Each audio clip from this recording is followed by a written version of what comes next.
नमस्कार दोस्तों, आदाब, सत श्री अकाल। मैं उम्मीद करता हूँ कि आप सब लोग बहुत अच्छे होंगे, स्वस्थ होंगे। और रैंडम क्लिक में आपका दोबारा स्वागत है। आज जो मेरा टॉपिक है हार्ट अटैक इन विंटर्स, और ये टॉपिक आप ध्यान से सुनना। और ये मैं पहली बात बता दूँ, ना ही मैं कोई डॉक्टर हूँ, ना ही मेरा मेडिकल फील्ड से कोई लेना देना है। बट मैं कुछ किताबें पढ़ता हूँ, कुछ कंटेंट पढ़ता हूँ, तो उससे मैं आपको ये इन्फॉर्मेशन बुलेट पॉइंट्स को शेयर करता हूँ। और मैं उम्मीद करता हूँ कि आपके लिए बहुत ज़्यादा हेल्पफुल होंगे और आप अपनी बॉडी और अपनी हेल्थ को बहुत अच्छा रख सकते हैं। तो let's go to the topic. अगर आप आंकड़े उठा के देखें, आप दिन ब दिन न्यूज़ में भी सुनते होंगे कि आजकल हार्ट अटैक के कारण बहुत ज़्यादा बढ़ते चले जा रहे हैं। इसके पीछे मेजर रीजंस क्या हैं? अब बहुत सारे लोगों को नॉलेज नहीं होती, तो वो किसी भी चीज़ को, तथ्य या किसी भी चीज़ को भी पकड़ के बैठ जाते हैं। अगर आप देखें रिसेंटली अगर आपने सुना होगा, सिद्धार्थ सूर्यवंशी जो टीवी एक्टर थे, उनकी हार्ट अटैक से डेथ हुई। फिर उसके बाद अगर आप सिद्धार्थ शुक्ला जो बिग बॉस के विनर थे, उनकी भी हार्ट अटैक से डेथ हुई। और अगर आप देखें तो ये जिम में थे और ये कोई एक्सरसाइज कर रहे थे जिसके कारण हार्ट अटैक हुआ। सिद्धार्थ शुक्ला जो बहुत ज़्यादा फिट रहते थे, बहुत ज़्यादा मतलब जिम में रहते थे, अपनी बॉडी और डाइट पे बहुत ज़्यादा ध्यान रखते थे, उनको भी हार्ट अटैक हुआ। हमारे राजू श्रीवास्तव जी जो बहुत अच्छे कॉमेडियन थे, उनकी भी डेथ हार्ट अटैक से हुई। जो हमारे बहुत फेमस सिंगर के जो कोलकाता में कंसर्ट कर रहे थे, वो भी बहुत हेल्दी थे, बहुत यंग एज थी उनकी, ज़्यादा एज भी नहीं थी उनकी, और उनको भी हार्ट अटैक हुआ। साउथ की एक स्टार हैं जो पुनीत कुमार नाम है उनका, he was very fitness freak, और वो बहुत ज़्यादा अपनी बॉडी को बहुत ज़्यादा मेंटेन कर डाइट करके बहुत सारी चीज़ों को रखते थे। तो मैं आपको इन लोगों के नाम इसलिए बता रहा हूँ कि ये लोग इतनी अपनी बॉडी में इतना वर्कआउट करते थे, अपनी डाइट का बहुत ज़्यादा ध्यान रखते थे, फिर भी they are facing this kind of a problem. तो ये प्रॉब्लम्स, अब ऐसा नहीं है कि पहले हम सुनते थे कि ये प्रॉब्लम्स क्या होती थी कि 50 ईयर्स और 40 ईयर्स के बाद हो रही है लोगों को, 60 ईयर्स के बाद ये ज़्यादा प्रॉब्लम हो रही है, ओल्ड एज कपल्स को हो रही है, सीनियर सिटीजन को हो रही है। पर आजकल ये बीमारी ऐसी नहीं है कि सिर्फ सीनियर सिटीजन को ही हो रही है, ये 30 साल, 35 साल, 40 साल के लोगों को भी ये ज़्यादा प्रॉब्लम हो रही है। तो मैं आपसे यही, इसीलिए मैंने सोचा कि ये आज आपसे इंफॉर्मेशन शेयर करूं कि आप अपनी बॉडी को, अपने हार्ट को कैसे अच्छा और स्वस्थ रख सकते हो। तो let's go to the topic. जो सबसे पहले जो मिथ है लोगों को ना कि बहुत सारे लोगों की डेथ हो रही है जिम में, तो लोगों को लगता है कि अरे जिम जाने नहीं चाहिए, या जिम को अवॉइड करना चाहिए। ऐसा कुछ भी नहीं है। आप जिम जाइए, अच्छे से जाइए और आप जिम करिए। बेसिकली क्या होता है ना, जिम में लोग जाते हैं तो हाई इंटेंसिटी वर्कआउट करते हैं, और इन सब चीज़ों को आपको अवॉइड करना है, हाई इंटेंसिटी वर्कआउट। और कुछ जैसे पॉइंट्स होते हैं कि आप जो जिम का सिलेक्शन कर रहे हैं उसमें प्रॉपर वेंटिलेशन हो, सारी सुविधाएं उपलब्ध हों, और स्पेस ज़्यादा हो, और तो ताकि आप आपका वेंटिलेशन अच्छा रहेगा तो आपके हार्ट के लिए भी रहेगा। जो हार्ट के पेशेंट हैं तो उनको बहुत ज़्यादा ध्यान रखना है कि वो कोई हैवी एक्सरसाइज ना करें जिसके कारण उनके हार्ट को बहुत ज़्यादा प्रेशर पड़ेगा। दूसरी चीज़ क्या होती है कि बेसिकली लोगों का क्या होता है, जब से ये 2 मिनट मैगी का सीन आया ना, 2 मिनट में हर चीज बन जाता है, तो लोगों को लगता है कि 2 दिन में या 2 महीने में हमारी बॉडी बन जाए। तो उसके कारण लोग क्या ले रहे हैं, स्टीरॉइड्स ले रहे हैं और कुछ प्रोटीन शेक्स ले रहे हैं। प्रोटीन, मैं इनके बिल्कुल अगेंस्ट नहीं हूँ, बट आपको किसी से, अपने डॉक्टर या कोई डाइटिशियन से या अपने जो ट्रेनर है उससे कंसल्ट करके ही आपको आगे बढ़ना चाहिए।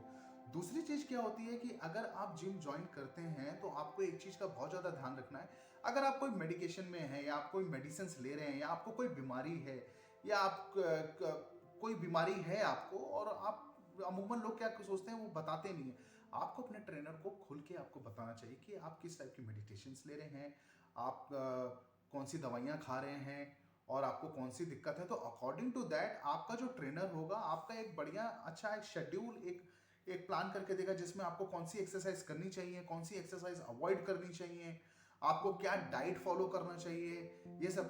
तब जाके आपकी एक जिम लाइफ बहुत अच्छी हो सकती है। पर लोग क्या सोचते हैं कि भैया दूसरे के सिक्स पैक बने हुए हैं, हमें बनाने हैं, तो तुरंत वो दूसरी तीसरी चीजें, अनवांटेड चीजों पे लग जाते हैं, और which results them to some danger disease. और जरूरी नहीं है कि ये स्टेरॉइड्स वगैरह ये सब क्या होते हैं कि आपको हार्ट को ही अफेक्ट कर रहे हैं, पर आपके हार्ट के साथ साथ बहुत सारे ऑर्गन्स को भी अफेक्ट करते हैं। तो आपको इन सब चीजों का ध्यान रखना है। दूसरी चीज, सबसे ज्यादा विंटर्स में क्या होता है कि हम लोग ना ज्यादा काम करते नहीं है, लेजी हो जाते हैं, तो हम एक्सरसाइज भी छोड़ देते हैं, और जो हार्ट के पेशेंट्स हो तो वो भी छोड़ देते हैं। तो आपको एक्सरसाइज बिल्कुल भी नहीं छोड़नी है। आप, बहुत सारे ऐसे वीडियोस हैं, बहुत सारी ऐसी चीजें हैं जो आप होम में भी, अपने घर पे भी बैठ के वर्कआउट कर सकते हैं। और आप अपनी बॉडी के लिए यार 15 से 20 मिनट तो निकाल ही सकते हैं 24 घंटे में से।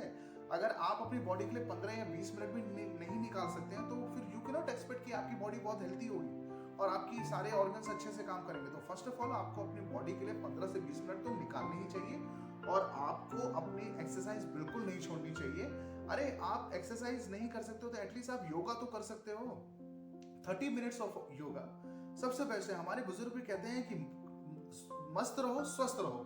तो बेसिकली यही है कि आप मस्त रहो और स्वस्थ रहो और स्ट्रेस फ्री लाइफ जियो और अपने आप बॉडी में अपने दिमाग पे बहुत ज़्यादा स्ट्रेस नहीं रखना। आप अपनी बॉडी को एक अपनी लाइफस्टाइल अच्छी बना के रखें, वही आपकी बॉडी के लिए सबसे बड़ा है। आपको कोई बड़े जिम जाने की जरूरत नहीं है, आपको कुछ नहीं, सब कुछ आपके घर पे ही है। दूसरी चीज़ क्या होता है, विंटर्स में हम हाई कैलोरी इंटेक करना चालू कर देते हैं क्योंकि हम खाते ही रहते हैं और हमारा फिजिकल मूवमेंट होता ही नहीं है। दूसरी चीज़ क्या होती है कि आपको ऑयली फूड अवॉइड करना है। रेड मीट आपको अवॉइड करना है क्योंकि रेड मीट में सबसे ज़्यादा कोलेस्ट्रॉल होता है और जो ऑयली फूड होता है ये तो भाई कोलेस्ट्रॉल का भंडार है। तो अगर आप ऑयली फूड खा रहे हैं, आप रेड मीट ये चिकन बहुत ज़्यादा कंटिन्यूस खा रहे हैं तो आपको ये चीज़ बहुत ज़्यादा अवॉइड करनी चाहिए। और मैं तो ये नहीं कहता कि आपको विंटर्स में ही अवॉइड करनी चाहिए, पर आपको हर टाइम ये चीज़ अवॉइड करनी चाहिए। हाँ देखो, चीट डे होते हैं, आपके चीट डेज होते हैं, यू कैन एंजॉय। आप हफ्ते 2 हफ्ते में एक अपना चीट डे रख लें और यू कैन ईट एनीथिंग, तो your body can digest that. But आपको अपनी बॉडी को अगर आप बिल्कुल कंसर्न है अपनी हेल्थ को लेकर, तो आपको ये चीज़ तो प्लीज़ मैं आप लोगों से रिक्वेस्ट करूंगा कि आप लोगों जो सुन रहे हैं किसी भी एज ग्रुप के हो सकते हैं, जो भी सुन रहे हैं, तो आपको इस चीज़ को हमेशा ध्यान रखना है कि आप अपने ऑयली फूड को अवॉइड करें। तीसरा पॉइंट क्या होता है, तीसरा पॉइंट मैं हमेशा कहता हूँ कि 3 सफ़ेद चीज़ें, जैसे शुगर हो गया, मैदा हो गया, सॉल्ट हो गया। ये शुगर, मैदा और सॉल्ट आपको बिल्कुल अवॉइड करना है। Sugar is a slow poison to you, it is going to give you lot of, क्योंकि ग्लूकोज बढ़ जाएगा आपकी बॉडी में, आपके बहुत सारी दिक्कतें हो सकती हैं। दूसरी चीज सोडियम, सॉल्ट को हम सोडियम भी बोलते हैं। सोडियम इंटेक आपको बहुत ज़्यादा कम करना पड़ेगा। सोडियम इंटेक अगर आप ज़्यादा करेंगे तो you will face a lot of problem, obesity बढ़ेगी, आपका फैट भी बढ़ेगा, फैट बर्निंग प्रोसेस भी नहीं होगा। आप एक्सरसाइज भी करेंगे तो उसका कोई रिजल्ट नहीं निकलेगा। दूसरी चीज़ मैदा के आपको सबको ही पता है नुकसान बहुत ज़्यादा है। तो इन सब चीज़ों के पर्टिकुलर ये इंग्रेडिएंट्स के ऊपर मैं अलग टॉपिक बनाऊंगा।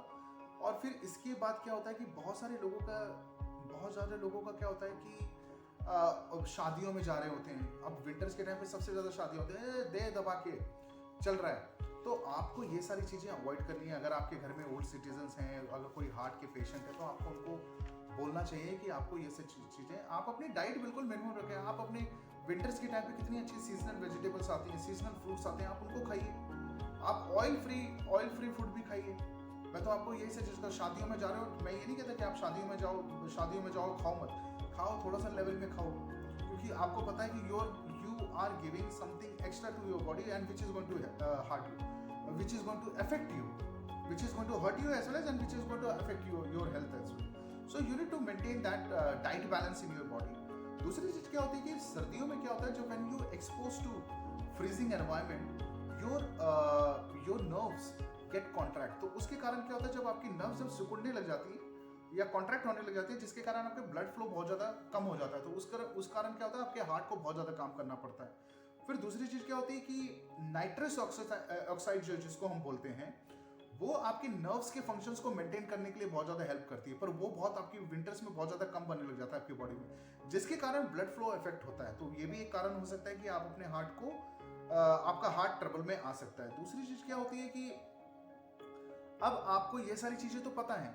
अब देखिए, आपके जो हार्ट, बहुत सारे लोग बोलते हैं कि अचानक से हो गया, अचानक से कुछ भी नहीं होता है, अचानक से हार्ट अटैक कभी नहीं आता। आपने कुछ महीने कुछ साल पहले से जो अपनी बॉडी में जो पॉइजन धीरे धीरे ला रहे हो, स्मोकिंग कर रहे हो, अल्कोहल ले रहे हो, ऑयली फूड खा रहे हो, ये सब चीज़ें तो आप धीरे धीरे इकट्ठा कर रहे हो, तब आपका बॉडी उस चीज़ को रिएक्ट करने लग जाता है। फिर उसके कारण आपको मेडिकल हेल्थ इश्यूज हो सकते हैं। तो आपको ये सब चीज़ों से बचना चाहिए। खासकर जो हार्ट के पेशेंट हैं, उनको स्मोकिंग, अल्कोहल और ये ऑयली फूड, इन सब चीज़ों से टोटल बचना चाहिए। आपको कोई एक्सेसिव एक्सरसाइज नहीं करनी चाहिए, आपको हैवी वेट एक्सरसाइज नहीं करनी चाहिए, आपको लो इंटेंसिटी वर्कआउट करना चाहिए, नॉर्मल वर्कआउट करना चाहिए। और मैं तो हर एज ग्रुप के लिए बोल रहा हूँ कि अपने आप, और महीने 2 महीने में, 3 महीने में, 6 महीने में एक बार डॉक्टर को अपने हार्ट से रिलेटेड या डिफरेंट ऑर्गन से रिलेटेड आपको एक बार डॉक्टर को फुल बॉडी चेकअप एक बार करवाना चाहिए, ताकि आपको पता हो कि आपकी बॉडी में क्या क्या प्रॉब्लम हो रहे हैं। अच्छा, बहुत सारे लोग क्या होते हैं ना, सर्दियाँ आ गई तो अब तो हम तो एक्सरसाइज ही नहीं करेंगे, हम तो अब बाहर ही नहीं जाएंगे। ऐसा कुछ भी नहीं है। आप बाहर जाइए। बाहर कब जा सकते हैं? जब थोड़ी सी धूप निकल जाए तब आप चले जाइए, थोड़ा वॉक कर लीजिए। दूसरी चीज़ क्या है कि अगर आप whenever you are exposing, आप जब फ्रीजिंग एनवायरनमेंट या बाहर कहीं जा रहे हैं तो आप प्रॉपर गेयर डालिए, प्रॉपर जैकेट्स डालिए, प्रॉपर आप अपने कैप्स रखिए, मफलर्स रखिए, ग्लव्स रखिए, तब आप जाके मूवमेंट करिए। पर अगर आप जाके ऐसे ही जाके एक्सपोज करेंगे अपनी बॉडी को, तो you will have this kind of problem. मैं उम्मीद करता हूँ कि आपको थोड़े बहुत पॉइंट आपको बहुत अच्छे लगे होंगे। अगर मैंने कोई पॉइंट मिस कर दिया हो तो प्लीज़ आप मुझे कमेंट करके बता सकते हैं कि मैंने कैसे पॉइंट्स मिस कर लिए। अगर कोई मेरे को कुछ एडवाइस देना चाहता है तो they can give me advice, it will be very valuable for me. और उम्मीद करता हूँ कि आपको ये वीडियो अच्छा लगा होगा। प्लीज़ लाइक एंड सब्सक्राइब, और ये वीडियो ज़्यादा से ज़्यादा लोगों को शेयर करें, क्योंकि ये हेल्थ से रिलेटेड वीडियो है। तो अगर मैं चाहता हूँ कि अगर लोगों तक पहुँचे और अगर कुछ मेरे पॉइंट्स लोगों के काम आ सकें, तो it will be great for me as well as somehow I'm sharing a good information to the people, those who are needed।